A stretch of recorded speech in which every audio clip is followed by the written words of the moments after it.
IPL 2024 qualifier 1 మ్యాచ్లో KKR మరి SRH జట్లు తలపడబోతున్నాయి. అండ్ ఈ మ్యాచ్ని అయితే ఈరోజు అహ్మదాబాద్లోని నరేంద్ర మోడీ స్టేడియం వేదికగా ఆడబోతున్నారు. సో ఈ మ్యాచ్ యొక్క ఇంపార్టెన్స్ గురించి నేను ప్రత్యేకంగా చెప్పనవసరం లేదు. అయితే అసలు ఈ మ్యాచ్లో తలపడబోయే ప్లేయర్స్ మధ్య ఇప్పటివరకు ఎలాంటి బ్యాటిల్స్ నడిచాయి, ఎవరి మీద ఎవరికి పై చేయింది, మెయిన్లీ ఒక కేకేఆర్ బౌలర్కు మంచి ఫామ్లో ఉన్న అభిషేక్ శర్మ మీద మంచి రికార్డు ఉంది. సో బౌలర్ ఎవరు, ఆ రికార్డు ఏంటి, ఇలాంటి ఇంట్రెస్టింగ్ విషయాలతో ఈ మ్యాచ్కి సంబంధించిన టాప్ 5 ప్లేయర్ బ్యాటిల్స్ గురించి ఈ వీడియోలో క్లియర్గా తెలుసుకుందాం. Number 5 Travis Head versus Harshit Rana. ఇదైతే పవర్ ప్లేలో ఉండబోయే ఒక exciting battle. Mainly last time 2 జట్ల మధ్య మ్యాచ్ జరిగినప్పుడు హర్షిత్ రాణా చాలా మంచి బౌలింగ్ చేశాడు. ఇన్ఫాక్ట్ అతను కేకేఆర్ విక్టరీలో కీ రోల్ ప్లే చేశాడు. సో మరోసారి అయితే యంగ్ ఫాస్ట్ బౌలర్ మీద కేకేఆర్ టీం చాలా ఆశలు పెట్టుకుంటుంది. ఎస్పెషల్లీ పవర్ ప్లేలో ఎక్కువ వికెట్స్ తీయాలని కోరుకుంటారు. బట్ ఎనివే చివరికి 2 జట్ల మధ్య మ్యాచ్ జరిగినప్పుడు హెడ్ లాంటి ప్లేయర్ ఆడలేదు. కానీ ఈసారి మాత్రం ట్రావిస్ హెడ్ ఉండబోతున్నాడు. అండ్ ప్రజెంట్ అతను చూసుకుంటే డ్రీమ్ ఫామ్ లో ఉన్నాడు. ఈవెన్ లాస్ట్ మ్యాచ్ లో డక్అవుట్ అయినప్పటికీ అతనైతే ఒక డేంజరస్ ప్లేయర్. ఎస్పెషల్లీ మ్యాచ్ లో కంబ్యాక్ చేయాలని చూస్తాడు. సో ఇలాంటి డేంజరస్ ప్లేయర్ ఆపడం అంటే అంత ఈజీ కాదు. పైగా ఫర్ ది ఫస్ట్ టైం వీళ్ళిద్దరి మధ్య బ్యాటిల్ జరగబోతుంది. చూడాలి మరి హెడ్ లాంటి ఒక ఎక్స్ప్లోజివ్ బ్యాట్స్మెన్ హర్షిత్ రాణా ఏ మేరకు కంట్రోల్ చేస్తాడనేది. Number 4 Rinku Singh versus T Natarajan. ఈ బ్యాటిల్ గురించి మనం ప్రీవియస్ మ్యాచ్ అప్పుడు కూడా మాట్లాడుకున్నాం. అండ్ ఎగ్జాక్ట్లీ జరిగింది కూడా.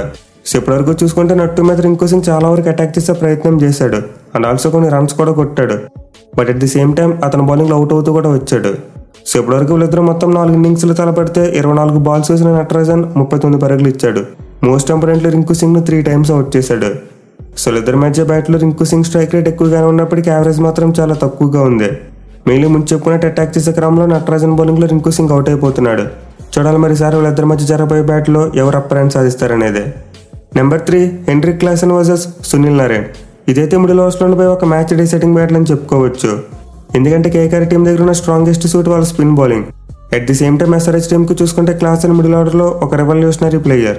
పైగా అతని స్పిన్ బౌలింగ్ చాలా బాగా ఆడుతుంటాడు. సో ఇప్పటివరకు చూసుకుంటే ఏడాది ఆల్రెడీ క్లాసెన్ స్పిన్ బౌలర్స్ను ఉతికారేస్తున్నాడు. ఈవెన్ నరేన్తో చూసుకున్న ప్రీవియస్గా వీళ్ళిద్దరి మధ్య మంచి బ్యాటిల్ పడింది.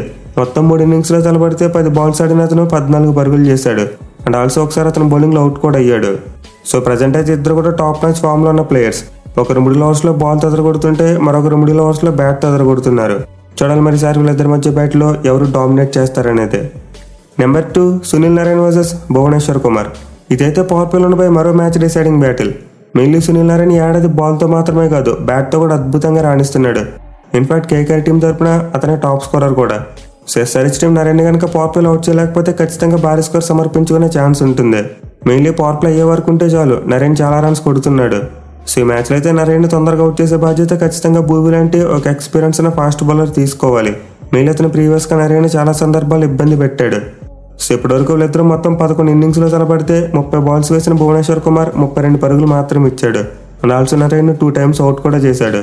సో యావరేజ్ పరంగా చూసుకున్న, స్ట్రైక్ రేట్ పరంగా చూసుకున్న నరేన్కు భూమి మీద అస్సలు మంచి రికార్డు లేదు. దీంతో ఖచ్చితంగా ఈ మ్యాచ్లో భువనేశ్వర్ కుమార్ ఎస్ఆర్హెచ్ టీంకు చాలా కీ రోల్ ప్లే చేయబోతున్నాడు. మెయిన్లీ నరేన్ తొందరగా అవుట్ చేస్తే ఈ మ్యాచ్లో ఎస్ఆర్హెచ్ టీంకు గెలిచే అవకాశాలు చాలా పెరుగుతాయి. సో చూడాలి మరి భూవి బౌలింగ్ను ఫేస్ చేసేందుకు నరేన్ ఎలాంటి గేమ్ ప్లాన్తో వస్తాడనేది. Number 1 Abhishek Sharma versus Andre Russell. ఇదైతే మ్యాచ్లో ఉండిపోయి ఒక most crucial battle. Mainly present Abhishek Sharma చూసుకుంటే బేభత్సమైన ఫామ్లో ఉన్నాడు. ఆల్మోస్ట్ ప్రతి మ్యాచ్లో కూడా కన్సిస్టెంట్గా ఆడుతూ ఎస్ఆర్హెచ్ టీంకి ఎక్స్ప్లోజివ్ స్టార్ట్స్ ఇస్తున్నాడు. సో లాస్ట్ మ్యాచ్లో పవర్ ప్లేలో పీబీకేస్ మీద అతను ఎలాంటి బ్యాటింగ్ చేశాడో మనం క్లియర్గా చూసాం. మెయిన్లీ అతను కనుక పవర్ ప్లే అయ్యే వరకు ఉంటే ఖచ్చితంగా గేమ్ను కిల్ చేసేస్తున్నాడు. దీంతో మ్యాచ్లో అభిషేక్ను కేకేఆర్ టీం ఎంత త్వరగా అవుట్ చేస్తే అంత మంచిదే. అండ్ ఇచ్చడానికి వాళ్ళకున్న బెస్ట్ ఆప్షన్ రస్సెల్. ఎందుకంటే కేకేఆర్ బౌలర్స్లో అతనికి మాత్రం అభిషేక్ మీద మంచి రికార్డు ఉంది. వీళ్ళిద్దరూ 4 ఇన్నింగ్స్లో తలపెడితే 9 బాల్స్ వేసిన అతను 11 పరుగులు మాత్రం ఇచ్చాడు. అండ్ ఆల్సో అభిషేక్ను 2 టైమ్స్ అవుట్ కూడా చేశాడు. సో యావరేజ్ పరంగా చూసుకున్న, స్ట్రైక్ రేట్ పరంగా చూసుకున్న రస్సెల్ మీద అయితే అభిషేక్ అస్సలు మంచి రికార్డు లేదు. దీంతో ఈ మ్యాచ్లో కేకేఆర్ కెప్టెన్ అతను ఎర్లీగా బౌలింగ్కి తీసుకొచ్చే ఛాన్స్ ఉంది. మెయిన్లీ పవర్ ప్లేలో రస్సెల్ చేత బౌలింగ్ చేస్తే మనమైతే అతనికి మరి అభిషేక్ మధ్య ఒక టాప్ మ్యాచ్ బ్యాటిల్ చూడొచ్చు. సివి గైస్, కేకేఆర్ మరి ఎస్ఆర్హెచ్ జట్ల మధ్య జరిగే మ్యాచ్లో టాప్ 5 ఇంట్రెస్టింగ్ ప్లేయర్ బ్యాటిల్స్. మరి ఈ మ్యాచ్లో మీరు ఏ బ్యాటిల్ కోసం మోస్ట్ ఎక్సైటింగ్గా వెయిట్ చేస్తున్నారో కింద కామెంట్ చేయండి. Thank you for watching. Have a nice day.